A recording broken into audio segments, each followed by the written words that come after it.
Good morning. आज से हम लोग निबंध का क्लास शुरू कर रहे हैं। बीपीएससी 70 के लिए विशेषकर निबंध का क्लास शुरू कर रहे हैं। जैसा कि हम लोग को पता है, फिर भी बता दे रहे हैं कि बीपीएससी में निबंध 3 प्रकार का आता है। बीपीएससी में निबंध 3 प्रकार का आएगा। पहला क्या आएगा? मूर्त, दूसरा अमूर्त, तीसरा बिहार से संबंधित लोकोक्तियाँ। लोकोक्तियाँ है ना। मूर्त क्या होता है? मूर्त होता है सांसारिकता से जुड़ा हुआ प्रश्न। इसमें महिला सशक्तिकरण हो सकता है, गरीबी हो सकता है, बहुत कुछ हो सकता है ना। यानी वो सांसारिकता से जुड़ा हुआ है।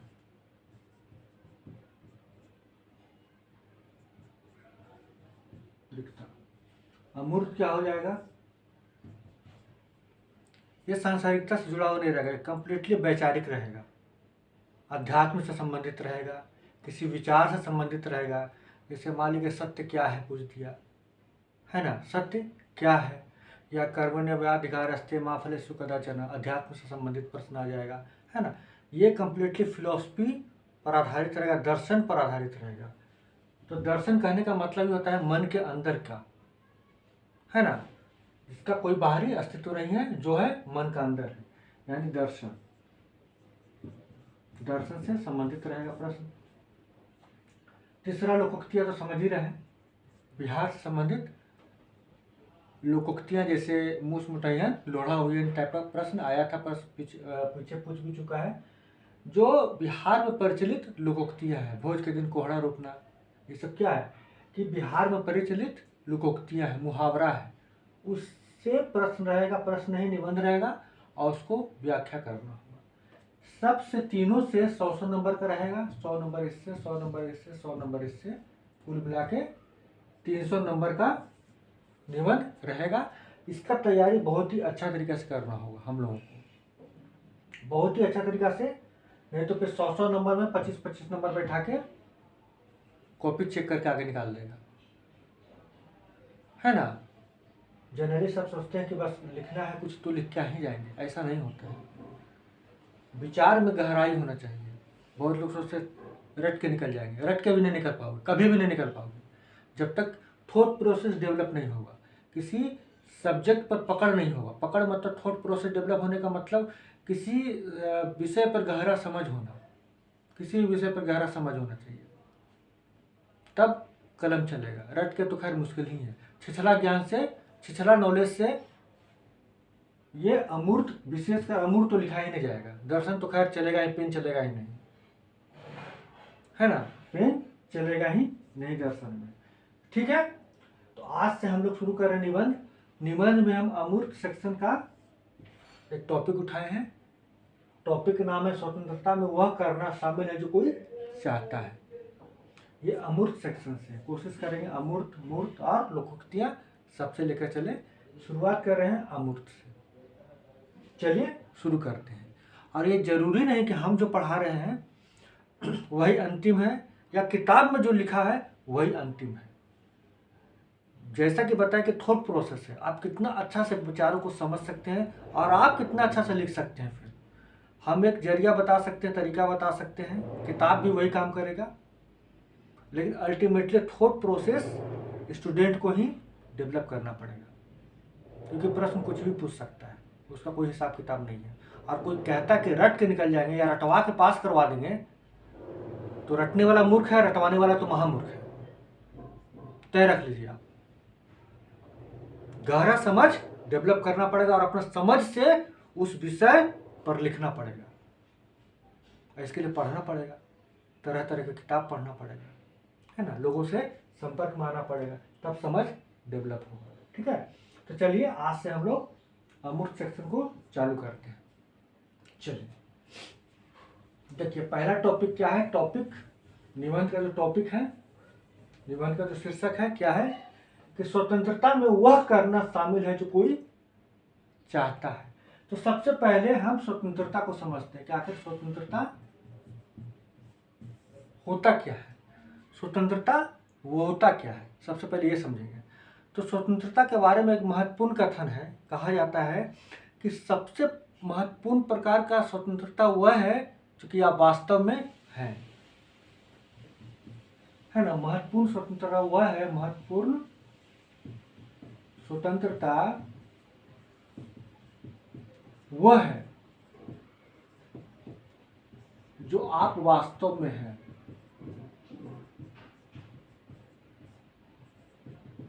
ये कॉन्सेप्ट की बात है।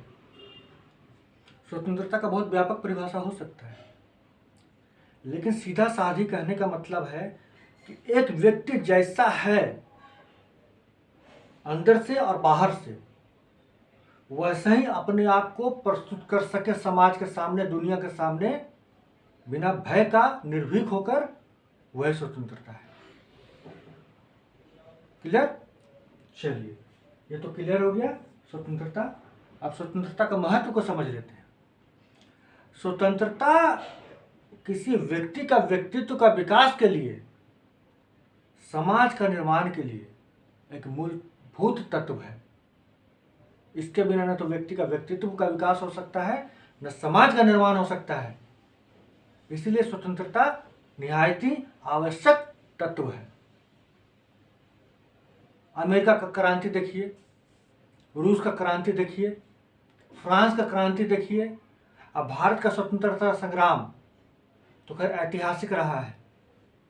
ये सभी के सभी स्वतंत्रता के लिए लड़ी गई संग्राम है, संघर्ष है। ये सभी संघर्ष स्वतंत्रता के लिए ही हुआ है। मतलब स्वतंत्रता कितना जरूरी, आवश्यक है मनुष्य के लिए, समाज के लिए, किसी राष्ट्र के लिए। सुभाष चंद्र बोस ने कहा था, तुम मुझे खून दो, मैं तुम्हें आजादी दूंगा। यह खून का मतलब क्या है? खून का मतलब प्राण का आहुति है। यहां पर हम स्वतंत्रता का अर्थ समझ सकते कि स्वतंत्रता प्राण से भी ज्यादा मूल्यवान है। कि मतलब प्राण का आहुति देकर भी अगर स्वतंत्रता मिल जाए तो सौदा सस्ता है, महंगा सौदा नहीं है, कर लो। बाल गंगाधर तिलक ने कहा था कि स्वराज हमारा जन्मसिद्ध अधिकार है। स्वराज कहने का मतलब यह स्वतंत्रता से ही है तात्पर्य, और मैं उसे लेकर रहूंगा, है ना। क्योंकि यह बुनियादी तत्व है किसी व्यक्ति का विकास के लिए, किसी समाज का निर्माण के लिए। यह जन्मसिद्ध अधिकार है। समझे बात को?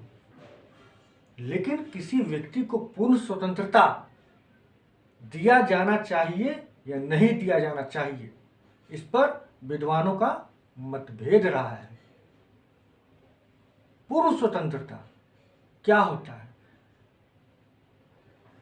एकदम जो जैसा चाहे वैसा करे, एक व्यक्ति जैसा चाहे वैसा करे, जो चाहे वो करे, वो पूर्ण स्वतंत्रता है। तो क्या किसी व्यक्ति को इतना पूर्ण स्वतंत्रता दे दिया जाना चाहिए?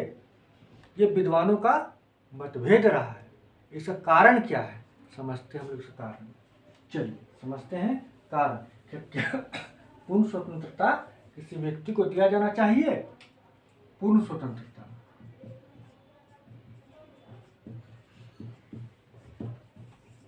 इस पर मतभेद है। क्या मतभेद है? कि देखिए, जो व्यक्ति होता है, मनुष्य होता है, वो अनिवार्यतः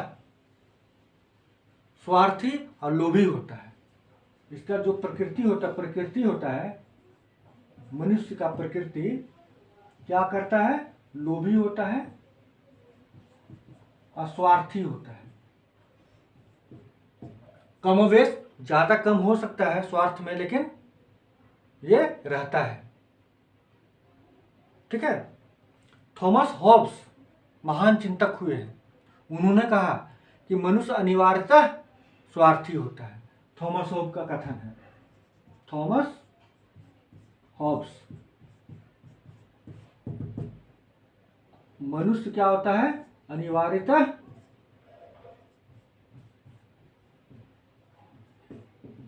स्वार्थी होता है।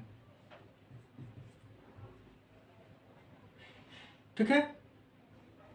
वहीं अगर हम लोग मनोवैज्ञानिक, महान मनोवैज्ञानिक फ्राइड का बात करते हैं, तो फ्राइड ने बताया कि जो मनुष्य होता है उसका मन मुख्य रूप से ईड और सुपर ईगो में बटा रहता है।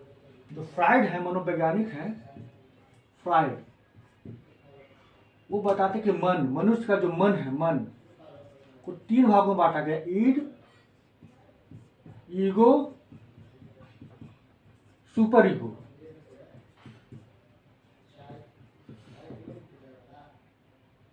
और उन्होंने मुख्य रूप से 2 बातों पर ध्यान दिया, ईड पर और सुपर ईगो पर। पहले समझ जाते ईड क्या होता है। ईड मनुष्य के मन को अनैतिक काम करने के लिए प्रेरित करता है, गलत काम करने के लिए प्रेरित करता है कि उसका लोभ और उसका स्वार्थ का पूर्ति हो जाए। उसको नैतिकता से कोई मतलब नहीं, ईड को यानी अनैतिक काम करने के लिए प्रेरित करता है। सुपर ईगो होता है कि मनुष्य के मन को हमेशा नैतिक काम करने के लिए प्रेरित करता है, सच्चाई, ईमानदारी, है ना, नैतिक काम करने के लिए प्रेरित करता है, नैतिक। ईगो होता है वो मध्यम मार्ग अपनाता है इन दोनों के बीच का। लेकिन फ्राइड महोदय बताते हैं कि जो ईड होता है ना, मनुष्य के मन का जो स्थिति ईड, वो ज्यादा पावरफुल होता है, बहुत पावरफुल होता है। इतना पावरफुल होता है कि मन जो होता है, मनुष्य का मन इसी के चपेट में हमेशा रहता है, इसका चपेट में नहीं आ पाता है। ये हमेशा बोलता है कि अरे ईमानदारी छोड़ो, अपना काम निकालना सीखो। ये मन हमेशा, मन को ईड यही समझाता है, और नैतिकता का बात ही कम समझता मन। ठीक है। इससे क्या होता है कि मनुष्य फिर क्या होता है, अपना लोभ, अपना स्वार्थ पूर्ति में लगा रहता है, क्योंकि ये ईड ज्यादा पावरफुल है। फिर प्रश्न उठता है क्या, तो क्या फिर मनुष्य को पूर्ण स्वतंत्रता दिया जाना चाहिए? क्योंकि स्वतंत्रता मिलेगा तो फिर वो अपना स्वार्थ, अपना लाभ का पूर्ति में वो लगा रहेगा, है ना। J.S. मिल अपना एक बुक में लिखते हैं ऑन लिबर्टी में कि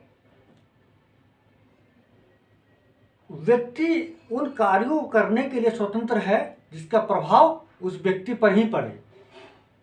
कोई व्यक्ति वो सभी कार्य करने के लिए स्वतंत्र है जिसका प्रभाव उसी व्यक्ति पे पड़े, लेकिन इसका अर्थ ये नहीं कि उससे नदी में डूबने का अधिकार प्राप्त है।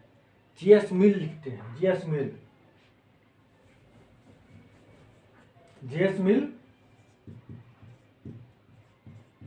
पुस्तक का नाम है ऑन लिबर्टी।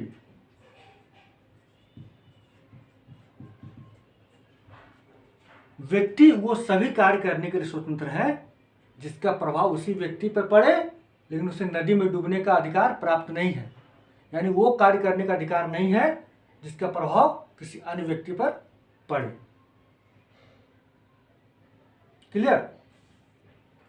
इस तरह से हम देखते हैं कि ये तो क्लियर होगा कि मनुष्य का मन का क्या स्थिति है, लोभ है, स्वार्थ है। अगर उसको पूर्ण स्वतंत्रता दे दिया जाए तो अपना हित में वो काम करेगा, दूसरा का अहित करना से भी नहीं पीछे हटेगा। दूसरा का नुकसान हो जाए, अपना प्रॉफिट हो जाए। इससे क्या होगा, समाज में अराजकता फैल जाएगा, हर लोग अपना प्रॉफिट में लग जाएगा, नैतिकता का नाम ही नहीं बचेगा। जो शक्तिशाली होगा दूसरों को लूटना लगेगा, समाज में अराजकता फैल जाएगा। इसीलिए कहा जाता है कि पूर्ण स्वतंत्रता न देकर स्वतंत्रता पर युक्तियुक्त निर्बंधन लगाया जाए। युक्तियुक्त निर्बंधन, युक्तियुक्त निर्बंधन मतलब सोचा समझा हुआ बंधन किसी मनुष्य के स्वतंत्रता पर लगा दिया जाए कि ये सब काम आप कर सकते हैं, लेकिन ये सब काम करना समाज के लिए अहितकर होगा, तो ये सब काम आप नहीं कर सकते हैं। यानी उसका स्वतंत्रता पर क्या किया, सोच समझकर निर्बंधन लगाया, उस पर अंकुश लगाया। जैसा कि देख सकते हैं हम लोग के संविधान में जो स्वतंत्रता दिया गया है, अनुच्छेद 1 के तहत क्या क्या स्वतंत्रता दिया गया है। स्वतंत्रता दिया गया है कि विचार का स्वतंत्रता, अभिव्यक्ति का स्वतंत्रता, व्यवसाय का स्वतंत्रता, धर्म का स्वतंत्रता, ये सभी कर सकते हैं हम लोग, एंजॉय कर सकते हैं अपना स्वतंत्रता को। लेकिन अभिव्यक्ति का स्वतंत्रता कहने का मतलब ये नहीं कि हम किसी को कुछ भी कर सकते हैं। व्यवसाय कहने का मतलब ये नहीं कि हम कुछ भी व्यवसाय कर सकते हैं, तस्करी का काम शुरू कर दें, गांजा भी बेचना शुरू कर दें, ऐसा नहीं होता है, उस पर प्रतिबंध लग जाएगा फिर। ठीक है, तो अनुच्छेद 1 के तहत जो स्वतंत्रता मिला उस पर भी युक्त निर्बंधन लगाया गया है। इसी तरह आपका जॉर्ज बर्नार्ड शॉ कहते हैं कि वास्तव में जो स्वतंत्रता होता है जिम्मेदारी का ही पाठ होता है। जो स्वतंत्रता होता है वो जिम्मेदारी से जुड़ा रहता है, इसलिए बहुत लोग उससे आशंकित और भयभीत रहते हैं कि स्वतंत्रता जो है जिम्मेदारी भी लेके आ रहा है, जिम्मेदारी भी लेके आ रहा है। तो इससे लोग डरे हुए रहते हैं कि हमें वैसा काम नहीं करना है कि समाज पर अहितकर प्रभाव पड़े। क्लियर? अब देखिए, ये तो तय हो गया कि मनुष्य को पूर्ण स्वतंत्रता दिया जाना उचित नहीं है। अब दूसरा आयाम में हम लोग आते हैं तो देखते कि मनुष्य का एक सामाजिक प्राणी है, मनुष्य को समाज में रहना है, लेकिन मनुष्य का जो नेचर और समाज का जो नेचर है दोनों विपरीत है। मनुष्य अधिक से अधिक स्वतंत्र रहना चाहता है, अपना स्वतंत्रता में बाधा नहीं देखना पसंद करता है। समाज क्या करता है कि सभी मनुष्य को के लिए एक नियम कानून बनाता है, उसका स्वतंत्रता को बांधता है। किस नाम पर? सभ्यता, संस्कृति, प्रथा, रीति रिवाज के नाम पर उसका स्वतंत्रता पर अंकुश लगाता है। तो एक तरफ मनुष्य का नेचर क्या है? पूर्ण रूप से अधिक स्वतंत्र रहना है। समाज का नेचर क्या है? कि उसको बांधना है। मनुष्य सामाजिक प्राणी है, उसको समाज में ही रहना है। इस तरह दोनों में टकराव होता है क्योंकि दोनों का नेचर ही अलग अलग है, विपरीत है। एक रोक लगा रहा है, दूसरा अधिक स्वतंत्र होना चाह रहा है। तो यहाँ पर न तो मनुष्य में समस्या है, न ही समाज में समस्या है। समस्या है यहाँ पर दोनों का साथ में रहने से, क्योंकि दोनों का नेचर विपरीत है और दोनों अलग भी नहीं रह सकता है। मनुष्य सामाजिक प्राणी है, अलग रह भी नहीं सकता है। तो समाज में रहकर उसको, मनुष्य को अपना स्वतंत्रता के साथ क्या करना पड़ता है? कंप्रोमाइज करना पड़ता है, कंप्रोमाइज करना पड़ता है। क्योंकि हर लोग समाज में मनमाना करने लगे तो समाज टूट जाएगा। तो समाज का नियम कानून को मानना पड़ता है। सलीम कौसर का एक गजल है कि कुर्बते होते हुए भी हम अपने फासलों में कैद हैं। कुर्बते होते हुए भी हम फासलों में कैद हैं, हम कितनी आज़ादी से अपने हदों में कैद हैं। कुर्बते होते हुए भी हम फासलों में कैद हैं, कितनी आज़ादी से हम अपने हदों में कैद हैं। यहाँ कुर्बते का मतलब जुड़ाव होता है कि जुड़ाव रहते हुए भी, समाज में जुड़ के रहते हुए भी एक फासला बना के रखते हैं हम लोग,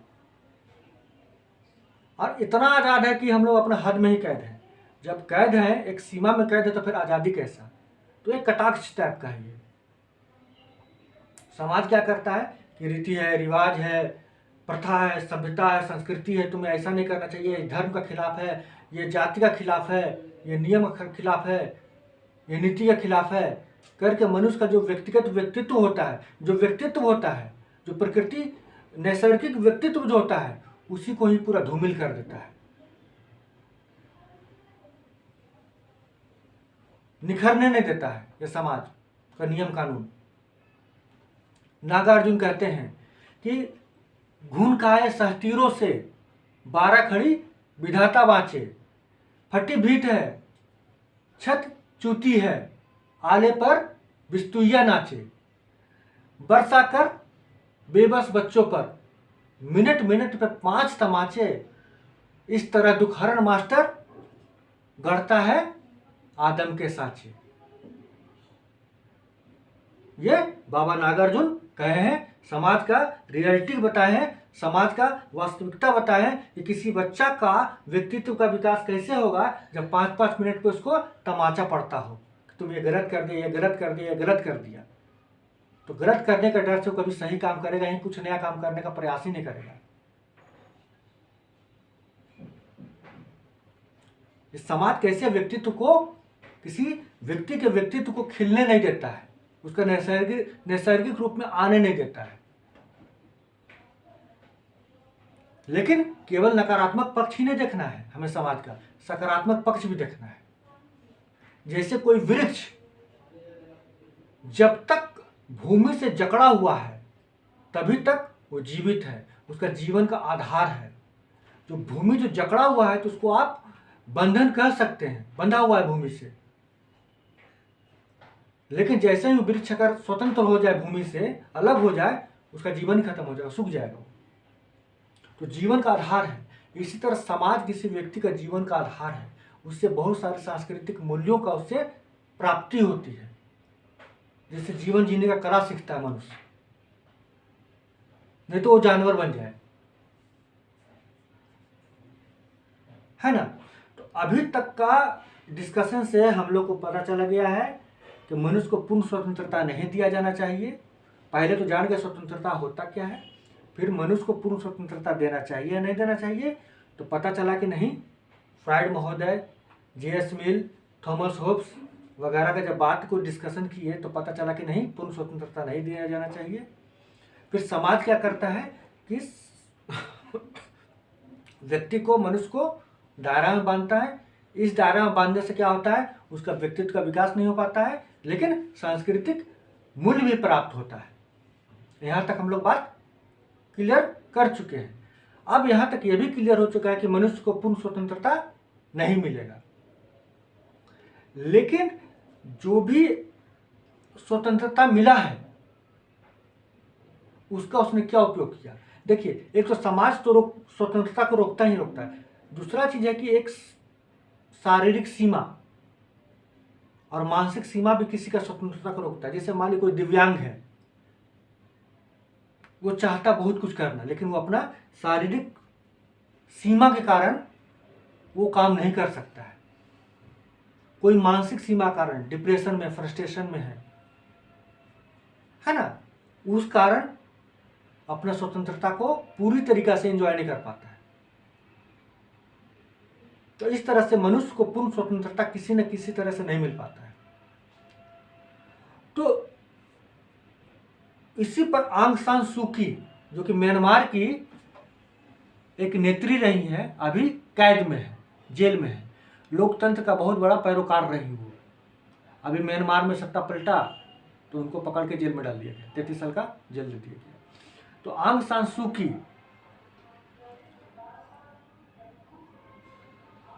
अपना पुस्तक freedom from fear, freedom from fear, freedom from fear, डर से मुक्ति में लिखती है कि सबसे बड़ा स्वतंत्रता भय से मुक्ति है। जब तक किसी के मन में भय रहेगा वो स्वतंत्र हो ही नहीं सकता है। ये आंग सान सू की का कथन, आंग सान सू की। ये कहाँ की है? म्यांमार की है। लोकतंत्र की बहुत बड़ी पैरोकार है, ये अभी जेल में है। ठीक है, तो यहाँ तक तो क्लियर है, सब कुछ हो गया। अब मनुष्य को जो थोड़ा बहुत स्वतंत्रता मिला है, जो भी थोड़ा बहुत स्वतंत्रता मिला समाज से, उसका क्या उपयोग किया? तो मनुष्य ने इसका भौतिक विकास किया, बहुत सारा उन्नति काम किया, बहुत सारा मशीनरी बनाया, बहुत काम किया है समाज का उत्थान के लिए, भौतिक विकास किया है ना। लेकिन इसी स्वतंत्रता का उपयोग करके 2 वर्ल्ड वार करवा दिया। इसी समाज में हुआ ना, इसी दुनिया में हुआ ना।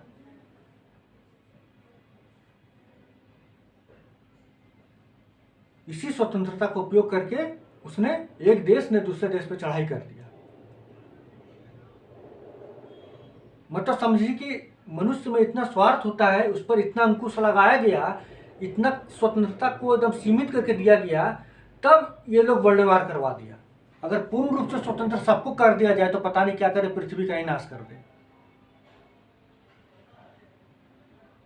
तो समझ जाइए कि वर्ल्ड वार करवा दिया। अभी रूस पर इतना प्रतिबंध लगाया गया।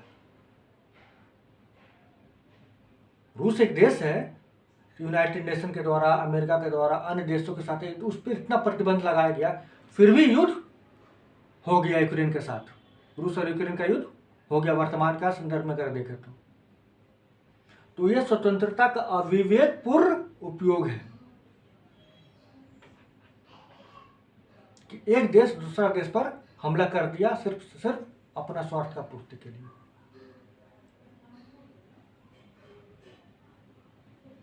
इस तो राजनीतिक पहलू देखें हम लोग इंटरनेशनल लेवल पर।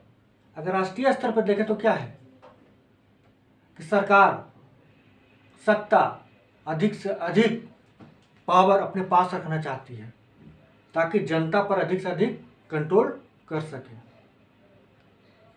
तरह तरह का नियम कानून बनाती है कि जनता को अधिक से अधिक कंट्रोल कर सके। जनता का आवाज कौन उठाता है? मीडिया। जनता का आवाज का पैरोकार होता है, वो भी सत्ता के सामने अब झुक जाता है, लेट जाता है। झुकना क्या, लेट जाता है। जिसको जनता का आवाज उठाना है, आम जनता का स्वतंत्रता के मूल्यों को समझते हुए उसका आवाज उठाना है, वो सत्ता के सामने लेट गया। तो स्वतंत्रता का कैसे हनन होता है। महिला, समाज में जो महिला है उसको सामाजिक, आर्थिक, राजनीतिक सभी तरह के अधिकारों से वंचित कर दिया गया। एक रिपोर्ट है, एक अध्ययन आया है कि यदि भारत में 10% महिला को आर्थिक योगदान देने का स्वतंत्रता दिया जाए तो भारत का जीडीपी में 750 करोड़ डॉलर का वृद्धि होगा 2025 तक। 750 अरब डॉलर का वृद्धि हो जाएगा। मात्र 10% महिला अगर आर्थिक योगदान करती है तो, मतलब उनको आर्थिक सहभागिता मिलता है तो, आर्थिक अधिकार मिलता है तो, काम करने का मौका मिलता है तो, मतलब समझिए कि एक आधी आबादी को हम लोग सामाजिक, आर्थिक, राजनीतिक अधिकार से वंचित कर दिए। तो कितना बड़ा नुकसान समाज के लिए है कि मनुष्य, इस धरती पर मनुष्य अपने आप में बहुमूल्यवान है क्योंकि उसके पास मस्तिष्क है, सोचने समझने का शक्ति है। और ये कितना बड़ी आबादी को हम लोग सोचने समझने का शक्ति से ही वंचित कर दिए। उसको अधिकार ही नहीं मिला तो फिर क्यों सोचेगी, क्यों समझेगी, क्यों कुछ करना चाहेगी? जब अधिकार ही नहीं है, जब स्वतंत्रता ही नहीं है तो फिर जानती है कि उसका कोई बात मानने वाला है नहीं, तो क्यों कोई सोचे। लेकिन ये अधिकार दे दिया जाए तो समाज का कितना उन्नति हो सकता है कि इतना सारा और माइंड समाज के उत्थान में काम करने लगेगा। तो इस तरह से हम लोग देखते हैं कि स्वतंत्रता मिलने से होता क्या कि उसका नुकसान भी है, लेकिन उसको फायदा में कैसे कन्वर्ट किया जाए, मतलब कि उसका सकारात्मक यूज कैसे हो। किसी व्यक्ति को स्वतंत्रता मिल जाए, समाज को स्वतंत्रता मिल जाए तो उसका सकारात्मक यूज कैसे हो। इसका एक ही तरीका है, शिक्षा और ज्ञान। शिक्षा और ज्ञान के द्वारा स्वतंत्रता को स्वहित से सर्वहित में कन्वर्ट किया जा सकता, बदला जा सकता है। स्वहित मतलब अपना हित, सर्वहित मतलब सबका हित। अभी क्या है, अभी स्थिति ये